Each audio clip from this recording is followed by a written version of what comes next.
I'm Ethan from Stockroom Supply. So today I'm going to show you guys how to set up and use our Little Ripper Sawmill Package. So what I'm going to be cutting is this oak beam. It's about 7 feet long, about 9 inches tall, 4 inches thick. This is a piece I cut from a log. It was probably about 10 years ago now. So you could put a beam in there like I'm going to do right now, or a log. It doesn't really matter, but today I'm going to be cutting that beam. So the way I have it set up, this is our sawmill package as you'll see it online. So you're going to get 2 Little Rippers. One's going to go on either side of your piece. They're both going to come with height extensions. And then I have a 2.5 inch track in the center, and then a 4-foot wing, a 4-foot wing. So in total, there's going to be about 10.5 feet of track.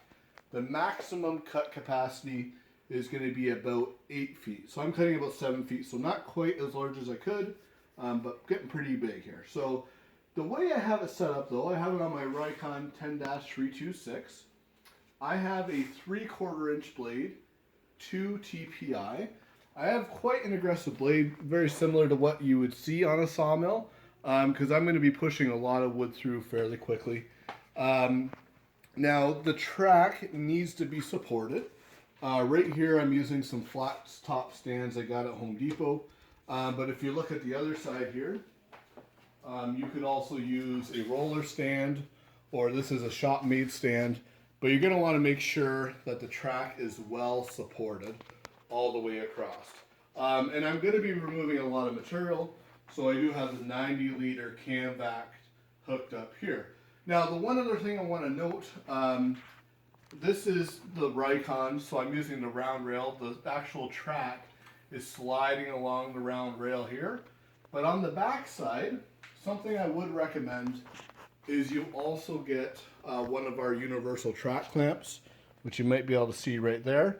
That's going to add a lot of support to the back of the track. Because you have so much weight sitting on here, that's going to keep everything nice and straight. So the next thing I'll do is get the piece of oak set up on the Little Rippers, and I'll show you some tricks how to do that, especially if you're doing it by yourself.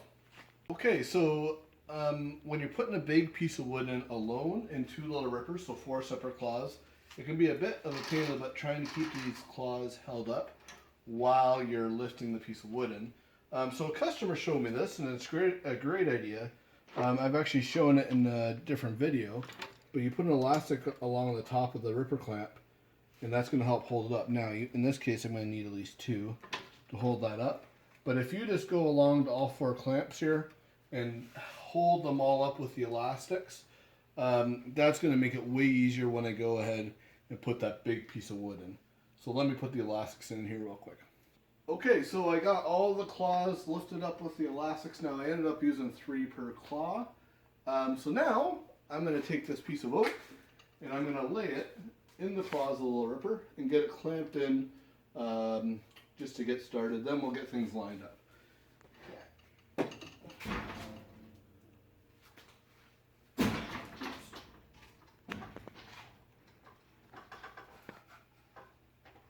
Okay, so you're going to want to make sure the rippers are approximately in the center of your piece, so you have an even in feed and out feed. What I'm going to do is just move this one in slightly here.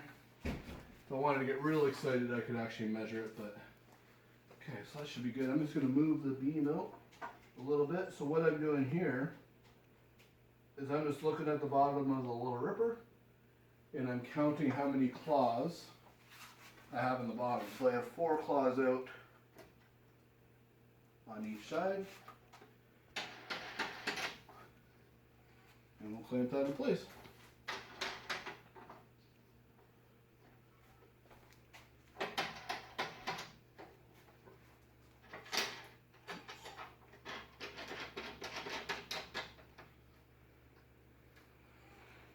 Now I left the elastics right on there. I could have taken them off at this point, but it's not hurting anything to leave them on. So the next thing that I'll do is I'm going to line the big piece of wood up to my blade on both sides. That way I get my first cut as parallel to the outside as I can. It's not going to be perfect, especially on this big of piece of wood, but we're going to try to get it close here. Okay, so we have the beam in place here. So what I'm going to do now is slide the whole track over. Sometimes it takes a little jiggling. We're going to bring it fairly close to the blade here. Before you tighten it up, make sure, sometimes just lift it up off these stands, make sure nothing's caught. And right about there. Okay, once you got it there, tighten your track up. And we're going to try to lean this forward a little bit and line it up. We're never going to be perfect on this piece, but okay, we're going to call that decent, within about a 1/4 inch. And then what I'm going to do is slide it all the way to the other end.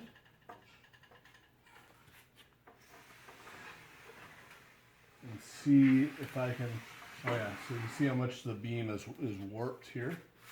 For my first cut, I'm just going to try to straighten everything out as good as I can.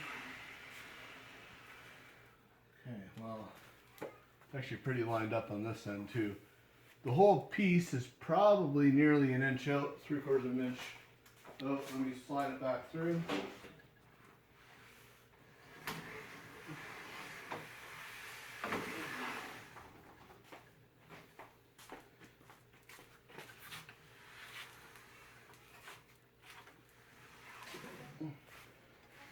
So, I think we're just going to make a cut right about there. Okay, so we got this set up ready to make a cut. Now, the center of my piece, you guys could see in that, it's got a fair warp in it. So my first cut's just going to be basically truing up the outside. Then I can make some nice parallel boards here. So yeah, let's go ahead and get a cut.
Okay. So that's my first cut there. So you can see the spots that kind of started and stopped here. But maybe you can look right at the end as I push it back. You can probably see how straight I cut this. Just like a sawmill, essentially. There it goes. So you can see nice and parallel straight cut, even on that great big chunk of wood. Now, when I started and at the end, you can see it bouncing just a little bit. That's because in this orientation, I have the Little Rippers probably set a little bit too close together. What I should have done is widen them out a little bit, but we're here now. So what I'll do now, we'll make another cut, and I'll show you what a finished board looks like. Do you want to mention while we're here about where it got thin? Oh yeah, well you can see that right here. I caught that on camera. Yeah, so you see the blade actually came out at the top here. That's because this piece had a fair warp in it. So now I got the warp totally out. So that would have been right there, right at that knot.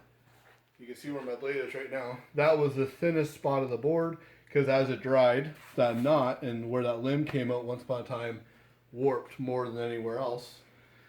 But now that I got that straightened out, I can go ahead and make another cut and have a perfectly parallel board here. Cool.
Okay, so we got our first board cut here, and you can see a nice consistent cut all the way along. Actually, if you want to follow that board, maybe look along the top, Kate, just to show guys how nice and straight. Walk right along with it there. Nice straight cut. Once you get there, I'll show you the end. It chattered a little bit at the end on me, but it was still cut nice and straight. So you can see that little bit of scalloping there. But still not bad. That's much what you get in a sawmill anyway. Yeah, so that's a piece of red oak there. It's really hard stuff. But with the 2 Little Rippers set up as a sawmill, you can definitely do it. It's a pretty heavy piece to do by yourself, but still manageable. If anybody else has any questions, you can email me at info@stockroomsupply.com or just comment on the video. And if you want to see future videos, make sure you subscribe and hit the little bell button. Thanks for watching.